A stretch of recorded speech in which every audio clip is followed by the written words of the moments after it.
Alhamdulillah kita hari ini sudah setahun mengaji di Majelis Tafsir Al-Quran. Gini. Terus kemudian ketika saya diberi kesempatan untuk berbicara ngajar di situ, saya katakan kita baru ngaji di Majelis Tafsir Al-Quran hari ini. Karena kemarin selama setahun itu saya ngajar satu kali, waktu itu satu kali sebulan.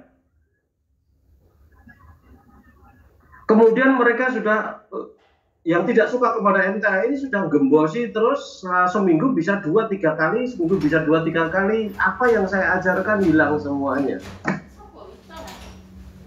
termasuk dengan ilmu laduni dan sebagainya. Percaya mereka itu. Maka dengan baru hari ini kita ngaji di Majelis Tafsir Al-Quran. Tapi saksikan setahun yang akan datang peserta kalian sudah 100-150 orang jumlahnya nanti di tempat ini, saya katakan begitu. Padahal waktu itu hanya ada 19 orang ketua perwakilan Kuburaya yang menghitung pada saat itu ketika dia pusat perkembangan MTA di Kalimantan. Betul, baru 4 tahun sudah punya gedung yang terbuka dengan harga 3 miliar, dengan biaya 3,5 miliar. Dan sebenarnya Kalimantan Barat itu waktu itu diminta oleh Al-Ustadz almarhum itu supaya mengkoordinasikan dakwah di seluruh Kalimantan. Tetapi tidak sanggup waktu itu untuk melakukan itu karena luasnya Kalimantan itu sendiri, jangkauannya yang tidak mudah. Waktu itu kalau mau ke mau ke Palangkaraya juga harus ke Jakarta dulu baru ke Palangkaraya, mau ke Balikpapan juga begitu, harus ke Jakarta dulu baru ke Balikpapan, jadi berat. Dan alhamdulillah Allah betul-betul mengabulkan gitu loh, ya, mengabulkan betul. Ya, alhamdulillah teman-teman di sana karena kesungguhannya dapat pertolongan Allah yang banyak. Suatu saat ini malah cerita pengajian. Satu saat dalam perjalanan dari Pontianak menuju ke dari Pontianak menuju ke Kuburaya waktu itu, sebelum dijemput langsung di bandara, ada teman-teman dari Sintang, pengurus Sintang yang ikut rombongan mobil saya mengajar di Kuburaya. Dia mengatakan, alhamdulillah Ustadz, kita bersyukur di Sintang kita sudah membeli tanah untuk majelis. Di mana Mas majelisnya? Tanahnya di perumahan Ustaz. Waduh, dek gitu saya di perumahan. Nah, di perumahan nanti ribut dengan orang perumahan soal parkir dan sebagainya. Berapa ratus meter, 400 meter Ustaz itu. Nah, cukup luas untuk majelis dan sebagainya. Saya katakan batalkan Mas, saya bilang gitu. Batalkan jual belinya Mas. Kita cari tanah yang lebih luas. Nah, kalau kamu tetap di situ, nanti parkirannya ribut dengan masyarakat situ. Kalau mau beli perumahan yang luas sekalian, ada tempat yang cukup untuk parkirnya dan ada tempat untuk majelisnya dan bahkan untuk kepentingan-kepentingan lain. Wah, gede nih, saya katakan batalkan itu. Bisa nggak dibatalkan? Bisa Ustaz, karena itu milik warga sendiri yang kita beli. Dan nanti kita cari yang lebih luas. Habis ngajar di Pontianak, ngajar di Kuburaya, kemudian saya cari iklan tanah. Kemudian ada waktu itu harganya 400 meter persegi itu harganya 138 juta. Kemudian saya cari iklan ada 1 hektar harganya cuma 60 atau 65 juta waktu itu. Ada iklan yang lainnya tadi perumahan ada perumahan yang murah kapling 200-an meter harganya cuma 13 juta per kapling. 13 juta per kapling. 200 meter. Tuku 10 Mas waktu itu. Beli 10 Mas. 10 itu kalau 13 juta per meter berarti 130 nilainya hampir sama dengan yang 138 tadi. Tapi sudah dapat 2000 meter, yang 1000 untuk parkir, yang 1000 nanti untuk majelis gitu. Supaya tidak ribut. Ternyata sudah laku, tinggal 1 saja Ustadz. Saya di Jogja ditelepon tinggal 1 saja Ustadz itu. Aku kurang percaya karena jumlahnya banyak sekali kok kemudian cuma tinggal 1. Kemudian saya telepon kepada penjualnya, ternyata betul tinggal 1. Ya sudah, cari lain lagi. Ini Mas ada 1 hektar harganya 65 juta, tolong dihubungi dibeli. dapat 1 hektar. Kemudian ketika datang ke Pontianak lagi, rombongan lagi memberitakan sudah dapat Ustaz tanahnya 1 hektar 65 juta, 60 juta nggak salah waktu itu. Tetapi yang di sebelahnya itu mau dijual lagi Ustaz. Mintanya luasnya berapa? Ya 1 hektar. Mintanya berapa? 35 juta. Ya sudah beli lagi 1 hektar lagi gitu. Waktu itu ditawar 33 kalau nggak salah dapatnya. Jadi sebelahnya juga mau dijual lagi Ustaz dengan harga yang sama. Beli lagi saya bilang gitu. Beli lagi. Kemudian dihitung luasnya ada yang 600, ada yang 800, ada sekian, kira-kira dapat 2,5 hektaran. Kemudian disertifikatkan sukses. Saya kira termasuk yang paling kaya tanah yang di Sintang itu.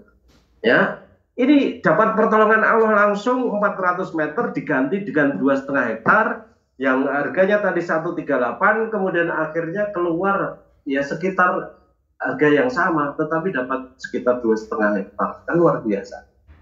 Berkahnya orang yang itoah seperti itu, luar biasa. Teman-teman betul-betul dapat pertolongan luar biasa. Pontianak maupun Sintang, Kuburaya dan sebagainya merasakan sendiri dalam perjuangan seperti itu. Ya. Nah kalau waktu itu belot sama saya kan tidak dapat 2,5 hektar. Belot pun bisa mereka, saya hanya guru daerah karena posisinya opo-opo Pak gitu ya. Tetapi mereka memilih itoah karena menghormati Ustaz di pusat dan sebagainya sebagai yang utus saya dan sebagainya, akhirnya mendapat berkahnya. Cerita sedikit Mas, mudah-mudahan bermanfaat. Saya kira waktunya sudah habis, yang satu susah untuk diselesaikan. Ini tadi pertanyaannya apa ini tadi yang terakhir ini? Pertanyaannya tadi kalau saya teruskan nih. Kenapa bisa disingkirkan untuk tidak mengajar di cabang Ustaz? Ini takut nanti saya jadi ancaman dan sebagainya. Itu aja jawabnya. Ini yang bertanya dari Facebook Ustaz. Kalau mau tabayun secara langsung atau secara pribadi, bagaimana caranya Ustaz? Ya kan bisa menghubungi saya. Masa orang sing dia nomor HP-nya aku. Untuk nomor itu Mas Amin mungkin ada. Dan ini juga dari chat Zoom ada yang minta nomor HP-nya Ustaz biar lebih enak untuk tabayun Ustaz. Iya. Tulis saja. Dari Pak Gianto. Tulis di chat situ. Nih, tak saya tulis Ustaz. Ya. Berapa Ustaz? 081 081 2271 9098 9098. Saya ulangi lagi 081 227 19098. Ya, ya betul. Oke, nanti untuk yang mau bertabayun pada Ustadz, silakan men-save nomornya ini yang sudah saya tulis di chat. Dan ini ada beberapa pesan Ustadz dari Bu Ninu dan juga Bu Winarsih. Kami yang di Pontianak selalu berharap Ustadz masih berkenan ngajar di Pontianak lagi. Karena kami merasa nyaman dan mudah memahami cara penyampaian Ustadz. Tak tergantikan. Hil-hil yang mustahil itu. Kalau melihat perjalanan hil-hil yang mustahil. Ingat, saya sudah tidak dikasih ngajar itu kan pada kalau disingkirkan. Sebagai guru daerah di Jogja, saya sudah disingkirkan sejak 15 tahun yang lalu. Masa di pusat baru saja disingkirkan kemudian diaktifkan lagi? Kan tidak mungkin.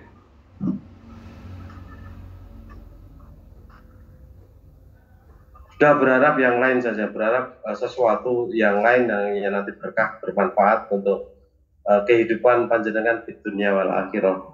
Jangan mengharap saya untuk itu nanti jadi keliru toh. Oh, tenang toh, kalau ngajar gelem saiki ya urusan itu nyotok saiki itu yang muncul di situ. Berharap Allah saja. Jadi sandarkan tawakal panjenengan kepada Allah. Siapapun yang diutus oleh pimpinan pusat diterima dengan sebaik-baiknya. Pelajarannya toh sama, Quran dan Sunnah kan itu. Karena beda penyampaian saja. Kemudian dari Bu Winarsih, kami mohon pada Ustadz jangan tinggalkan Komtas. Kami sangat berterima kasih pada Ustadz. Semoga Allah Subhanahu wa Ta'ala selalu memberikan kesehatan pada Ustadz. Nah, saya kan tidak pernah meninggalkan kajian-kajian saya. Bahkan ada yang meninggalkan saya diam-diam saja. Artinya biasanya setiap bulan sekali memberitahu saya ngisi dan sebagainya. Saya dulu sebelum online juga saya ke Jakarta sebulan sekali. Tiba-tiba Jakarta itu meneng-meneng wae. Ini pimpinannya ben mudeng ya gitu. Ya, krungu gitu, anak buahnya ben mudeng gitu. Nah, saya tidak tahu nanti Korea juga bisa seperti itu, tiba-tiba ditegur kemudian akhirnya tidak ngirim link ke saya, kan selesai.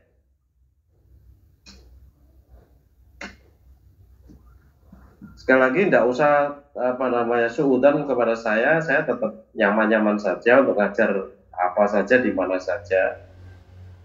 Ya, karena ngajar ngaji itu seolah sudah menjadi darah daging saya gitu. Artinya kehidupan saya itu seperti itu, panjenengan sudah ngerti, sudah bertahun-tahun saya 4 hari, 3 hari itu ya hanya kaitannya dengan pusat, dengan sini aja, tapi masih ada Jakarta, masih ada pusat untuk bina ini, bina itu dan sebagainya. Rata-rata untuk ngaji dan mengajar ngaji itu seminggu saya 4 hari. Ingat tadi 3 hari itu sudah nginap, apakah nginap di Pontianak, apakah nginap di Solo dan sebagainya. Jadi tidak mudah yang seperti itu kemudian nyopat untuk tidak ngajak, tidak mudah yang seperti itu nyopat untuk urus dunia, tidak mudah, tidak semudah itu. Ya sama tidak mudahnya orang-orang kafir untuk menjadi beriman kan gitu, untuk beramal soleh kan gitu. Ya mudah-mudahan saja, saya tidak tahu, tetapi kan saya bukan pembuat kebijakan kan gitu. Saya hanya pelaksana tugas dan ini tugas dari Ustadz Ahmad Sukoino dulu kan ya. Kalau pemimpin sekarang mau mengambil kan ya bebas-bebas saja.